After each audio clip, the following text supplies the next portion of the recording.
यरमिया बाब नंबर 25। मुल्क बाबुल में 70 साल रहने की पेशगोई।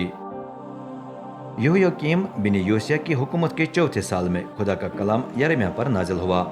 उसी साल बाबुल का बादशाह नबूकदनेस्सर तख्त नशीन हुआ था। ये कलाम यहूदा के तमाम बाशिंदों के बारे में था।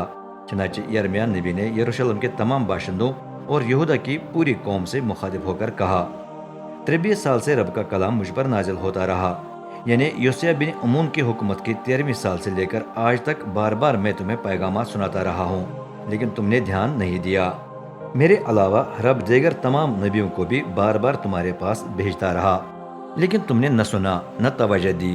गो मेरे खादिम तुम्हें बार बार आगाह करते रहे, तौबा करो, हर एक अपनी गलत राहों और बुरी हरकतों से बाज आकर वापस आए, फिर तुम हमेशा तक उस मुल्क में रहोगे जो रब ने तुम्हें और तुम्हारे बाप दादा को अता किया था। अजनबी माबूदों की पैरवी करके उनकी खिदमत और पूजा मत करना। अपने हाथों के बनाए हुए बुतों से मुझे तेश न दिलाना, वरना मैं तुम्हें नुकसान पहुंचाऊंगा। रब फरमाता है, अफसोस तुमने मेरी न सुनी, बल्कि मुझे अपने हाथों के बनाए हुए बुतों से गुस्सा दिलाकर अपने आप को नुकसान पहुंचाया। रब्बुल अफ़वाज फरमाता है, क्योंकि तुमने मेरे पैगामात पर ध्यान न दिया, इसलिए मैं शुमाल की तमाम कौमों और अपने खादिम बाबुल के बादशाह नबूकदनेस्सर को बुला लूंगा, ताकि वो इस मुल्क, इसके बाशिंदों और गिरदो नवा के ममालिक पर हमला करें।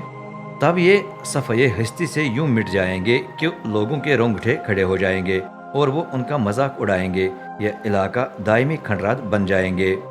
मैं उनके दरमियान खुशी व शादमानी और दुल्हे दुल्हन की आवाज़ें बंद कर दूंगा। चेकियां खामोश पड़ जाएंगे और चराग बुझ जाएंगे। पूरा मुल्क वीरान व सुनसान हो जाएगा, चारों तरफ मलबे के ढेर नजर आएंगे।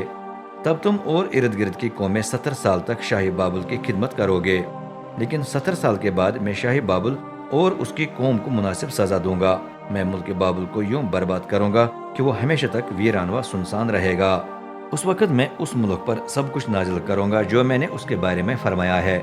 सब कुछ पूरा हो जाएगा जो इस किताब में दर्ज है और जिसकी पेशगोई यरमिया ने तमाम अक़वाम के बारे में की है। उस वक्त उन्हें भी मुतअद्दिद कौमों और बड़े बड़े बादशाहों की खिदमत करनी पड़ेगी। यूं मैं उन्हें उनकी हरकतों और एमाल का मुनासिब अजर दूंगा। रब के गज़ब का प्याला। रब जो इसराइल का खुदा है मुझसे हम कलाम हुआ, देख मेरे हाथ में मेरे गज़ब से भरा हुआ प्याला है, इसे लेकर उन तमाम कौमों को पिला दे जिनके पास मैं तुझे भेजता हूँ। जो भी कौम ये पिए वो मेरी तलवार के आगे डगमगाती हुई दीवाना हो जाएगी। चनाचे मैंने रब के हाथ से प्याला लेकर उसे उन तमाम अक़वाम को पिला दिया जिनके पास रब ने मुझे भेजा। पहले यरूशलेम और यहूदा के शहरों को उनके बादशाहों और बुजुर्गों समेत गज़ब का प्याला पीना पड़ा। तब मुल्क मलबे का ढेर बन गया, जिसे देखकर लोगों के रोंगटे खड़े हो गए। आज तक वो मजाक और लानत का निशाना है। फिर ये के बाद दीगरे मुतअद्दिद कौमों को गज़ब का प्याला पीना पड़ा। जेल में उनकी फहरिस्त है। मिस्र का बादशाह फिरौन, उसके दरबारी अफसर, पूरी मिस्री कौम और मुल्क में बसने वाले गैर मुल्की ओज के तमाम बादशाह, फलस्तीन बादशाह और उनके शहर अस्कलोन, गजा और अकरोन, नीज फलस्तीन शहर अशदोद का बचा कचा हिस्सा, उदूम, मोआब और अमोन, सूर और सेदा के तमाम बादशाह, बहरे रूम के साहिली इलाके, ददान, तीमा और बूज के शहर, वो कौमें जो रेगिस्तान के किनारे किनारे रहती हैं, मुल्क अरब के तमाम बादशाह, रेगिस्तान में मिलकर बसने वाले गैर मुल्कियों के बादशाह, जिमरी, इलाम और मादी के तमाम बादशाह, शिमाल के दूर व नज़दीकी तमाम बादशाह। ये के बाद देगरे दुनिया के तमाम ममालिक को गज़ब का प्याला पीना पड़ा। आखिर में शीशे के बादशाह को भी ये प्याला पीना पड़ा। फिर रब ने कहा, उन्हें बता, रब्बुल अफ़वाज जो इसराइल का खुदा है फरमाता है कि गज़ब का प्याला खूब पियो, इतना पियो कि नशे में आकर काई आने लगे। उस वक्त तक पीते जाओ जब तक तुम मेरी तलवार के आगे गिरकर पड़े न रहो। अगर वो तेरे हाथ से प्याला न लें बल्कि उसे पीने से इनकार करें तो उन्हें बता, रब्बुल अफ़वाज खुद फरमाता है कि पियो। देखो, जिस शहर पर मेरे नाम का ठप्पा लगा है उसी पर मैं आफत लाने लगा हूँ। अगर मैंने उसी से शुरू किया तो फिर तुम किस तरह बचे रहोगे? यकीनन तुम्हें सजा मिलेगी, क्योंकि मैंने तय कर लिया है कि दुनिया के तमाम बाशिंदे तलवार की जद में आ जाएं। ये रब्बुल अफ़वाज का फरमान है। तमाम अक़वाम की अदालत। ए यरमिया, उन्हें ये तमाम पेशगोयां सुनाकर बता कि रब बुलंदियों से दहाड़ेगा, उसकी मुकद्दस सुकूनतगाह से उसकी कड़कती आवाज़ निकलेगी। वो ज़ोर से अपनी चरागाह के खिलाफ गरजेगा। जिस तरह अंगूर का रस निकालने वाले अंगूर को रोनते वक्त जोर से नारे लगाते हैं, उसी तरह वो नारे लगाएगा, अलबत्ता जंग के नारे। کیونکہ وہ دنیا کے تمام باشندوں کے خلاف جنگ کے نعرے لگائے گا۔ اس کا شور دنیا کی انتہا تک گونجے گا، کیونکہ رب عدالت میں اقوام سے مقدمہ لڑے گا۔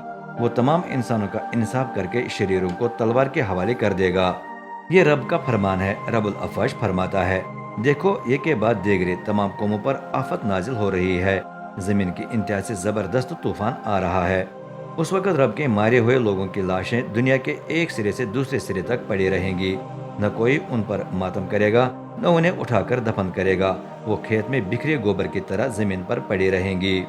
اے گلا بانو واویلا کرو، اے ریوڑ کے رہنماؤ راکھ میں لوٹ پوٹ ہو جاؤ، کیونکہ وقت آ گیا ہے کہ تمہیں ذبح کیا جائے۔